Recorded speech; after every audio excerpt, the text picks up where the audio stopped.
দশম শ্রেণীর শিক্ষার্থীবৃন্দ, বেঙ্গলি মাস্টার্স চ্যানেলে তোমাদের স্বাগত। তোমরা যারা 2026 সালে মাধ্যমিক পরীক্ষা দিতে চলেছ, তাদের জন্য ভূগোল বিষয়ে 5 নম্বর প্রশ্নের জন্য কোন কোন প্রশ্নগুলি তোমাদের প্রস্তুতি নিতে হবে, তাই এই ভিডিওতে আমি তোমাদের সামনে আজ তুলে ধরব। কাজেই ভিডিওটি খুবই গুরুত্বপূর্ণ, তাই তোমাদের বলবো ভিডিওটি স্কিপ না করে সম্পূর্ণ ভিডিওটি দেখো। দেখলে তোমরা তোমাদের টেস্ট ও ফাইনাল পরীক্ষা দুটিতেই নিশ্চিতভাবে উপকৃত হবে। ভিডিওটি ভালো লাগলে অতি অবশ্যই লাইক করো এবং বন্ধুদের সঙ্গে শেয়ার করার অনুরোধ রইল। আর যে সমস্ত শিক্ষার্থীবৃন্দ আজ প্রথমবার আমার চ্যানেলে এসেছো, তাদের উদ্দেশ্যে বলবো, তোমরা যদি এই ধরনের গুরুত্বপূর্ণ ভিডিও পেতে চাও তাহলে অতি অবশ্যই চ্যানেলটি সাবস্ক্রাইব করে আমার পাশে থেকো। সবার প্রথমে দেখে নাও প্রাকৃতিক ভূগোল থেকে কোন কোন প্রশ্নগুলি তোমাদের অতি অবশ্যই প্রস্তুতি নিতে হবে। প্রথম গুরুত্বপূর্ণ প্রশ্ন, বায়ুর ক্ষয়কার্যের ফলে সৃষ্ট 3টি ভূমিরূপের চিত্রসহ বিবরণ দাও। 2 নম্বর গুরুত্বপূর্ণ প্রশ্ন হল, নদীর ক্ষয়কার্যের ফলে সৃষ্ট 3টি ভূমিরূপের চিত্রসহ বিবরণ দাও। তোমাদের টেস্ট পরীক্ষা ও ফাইনাল পরীক্ষার জন্য এই দুটি প্রশ্ন কিন্তু এবছর অত্যন্ত গুরুত্বপূর্ণ। এই দুটি প্রশ্ন থেকে কিন্তু পরীক্ষায় প্রশ্ন আসার সম্ভাবনা প্রবল। তৃতীয় গুরুত্বপূর্ণ প্রশ্ন হল, মরু অঞ্চলে বায়ু ও জলধারার মিলিত কার্যের ফলে সৃষ্ট ভূমিরূপের চিত্রসহ বিবরণ দাও। 4 নম্বর গুরুত্বপূর্ণ প্রশ্ন হল, নদীর ক্ষয়কার্যের ফলে সৃষ্ট 3টি ভূমিরূপের চিত্রসহ বিবরণ দাও। তোমাদের ফাইনাল পরীক্ষায় প্রশ্ন যদি ঘুরিয়ে আসে, সেক্ষেত্রে কিন্তু 1 ও 2 নম্বরের প্রশ্নটি কিন্তু আসবে না। তার জন্য তোমাদের 3 ও 4-এর এই দুটি প্রশ্নকেও কিন্তু খুব ভালোভাবে প্রস্তুতি নিয়ে রাখতে হবে। 5 নম্বর গুরুত্বপূর্ণ প্রশ্ন হল, সমুদ্র স্রোত সৃষ্টির কারণ ব্যাখ্যা করো। 6 নম্বর গুরুত্বপূর্ণ প্রশ্ন, পৃথিবীব্যাপী সমুদ্র স্রোতের প্রভাব আলোচনা করো।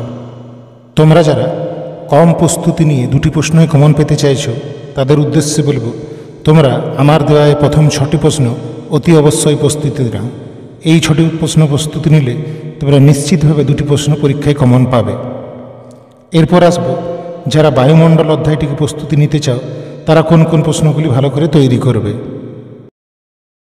তোমাদের মধ্যে বেশিরভাগ সংখ্যক ছাত্রছাত্রী বায়ুমণ্ডল অধ্যায়টিকে বিশেষ পছন্দ করো না, তাই বায়ুমণ্ডল অধ্যায়ের প্রশ্নগুলিকে আমি অতিরিক্ত প্রশ্নের মধ্যে রেখেছি। এই অধ্যায়টি থেকে প্রথম গুরুত্বপূর্ণ প্রশ্ন, পৃথিবীর নিয়ত বায়ুর প্রবাহ পথ ও উৎপত্তি চিত্রসহ ব্যাখ্যা করো। বায়ুমণ্ডল অধ্যায়টি থেকে দ্বিতীয় গুরুত্বপূর্ণ প্রশ্ন হল, পৃথিবীর বায়ুমণ্ডলের উষ্ণতার তারতম্যের কারণগুলি ব্যাখ্যা করো। বায়ুমণ্ডল অধ্যায় থেকে তৃতীয় গুরুত্বপূর্ণ প্রশ্ন হল, চিত্রসহ বৃষ্টিপাতের শ্রেণী বিভাগ করো। প্রাকৃতিক ভূগোল তথা বায়ুমণ্ডল অধ্যায়ের শেষ গুরুত্বপূর্ণ প্রশ্ন হল, ক্রান্তীয় মৌসুমী জলবায়ু অঞ্চলের অবস্থান ও বৈশিষ্ট্য লেখো। চলো এবার আঞ্চলিক ভূগোল থেকে কোন প্রশ্নগুলি তোমাদের অতি অবশ্যই প্রস্তুতি নিতে হবে তা দেখে নেওয়া যাক। প্রথম গুরুত্বপূর্ণ প্রশ্ন, চা, কফি, ধান, কার্পাস, ইক্ষু চাষের অনুকূল পরিবেশ আলোচনা করো। এবছর মাধ্যমিকের জন্য চা, কফি, কার্পাস ও ইক্ষু এই 4টি কিন্তু অত্যন্ত গুরুত্বপূর্ণ। যেহেতু গত বছর তোমাদের পরীক্ষায় গম থেকে প্রশ্ন এসে গেছে, তাহলে বেঁচে থাকে শুধুমাত্র ধান। তাই আমি তোমাদের বলবো, তোমরা এই 5টিকেই ভালো করে তৈরি করো, কারণ এই 5টি তৈরি করলে তোমরা নিশ্চিতভাবে একটি প্রশ্ন কমন পাবে।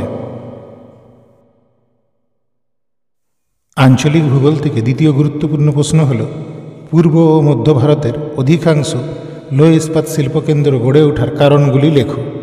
তৃতীয় গুরুত্বপূর্ণ প্রশ্ন হল, পশ্চিম ভারতে পেট্রো রসায়ন শিল্পের অগ্রগতির কারণগুলি লেখো। চতুর্থ গুরুত্বপূর্ণ প্রশ্ন হল, পশ্চিম ভারতে কার্পাস বয়ন শিল্পের কেন্দ্রীয় ভবনের কারণগুলি বর্ণনা করো। তোমরা যারা কম প্রস্তুতি নিয়ে দুটি প্রশ্ন কমন পেতে চাইছো, তাদের উদ্দেশ্যে বলবো, তোমরা আমার দেওয়ায় প্রথম 4টি প্রশ্ন প্রস্তুতি নাও, তাহলে তোমরা নিশ্চিতভাবে দুটি প্রশ্ন কমন পাবে। প্রথম 4টি প্রশ্নের পর তোমরা যদি আরও অতিরিক্ত প্রস্তুতি নিতে চাও, তাহলে যে প্রশ্নগুলি প্রস্তুতি নিতে হবে তার মধ্যে প্রথম গুরুত্বপূর্ণ প্রশ্ন হল, ভারতের জনসংখ্যা বন্টনের তারতম্যের কারণগুলি আলোচনা করো। দ্বিতীয় গুরুত্বপূর্ণ প্রশ্ন, ভারতে পরিবহন ব্যবস্থার গুরুত্ব আলোচনা করো। ভারতের ভূপ্রকৃতিক অংশ থেকে যারা অতিরিক্ত প্রশ্ন প্রস্তুতি নিতে চাও, তারা যে প্রশ্নগুলি প্রস্তুতি নেবে তার মধ্যে প্রথম গুরুত্বপূর্ণ প্রশ্ন হল, উত্তর ভারতের নদ নদী ও দক্ষিণ ভারতের নদ নদীর প্রাকৃতিক বৈশিষ্ট্যের তুলনা লেখো। দ্বিতীয় গুরুত্বপূর্ণ প্রশ্ন, পশ্চিম হিমালয়ের ভূপ্রাকৃতিক বিবরণ দাও। এবং তৃতীয় প্রশ্ন হল পূর্ব উপকূলীয় ও পশ্চিম উপকূলীয় সমভূমির পার্থক্য লেখো। শিক্ষার্থীবৃন্দ, ভিডিওটিকে শেষ পর্যন্ত দেখার জন্য অসংখ্য ধন্যবাদ। ভালো থেকো এবং মন দিয়ে টেস্ট ও ফাইনাল পরীক্ষার জন্য প্রস্তুতি নাও।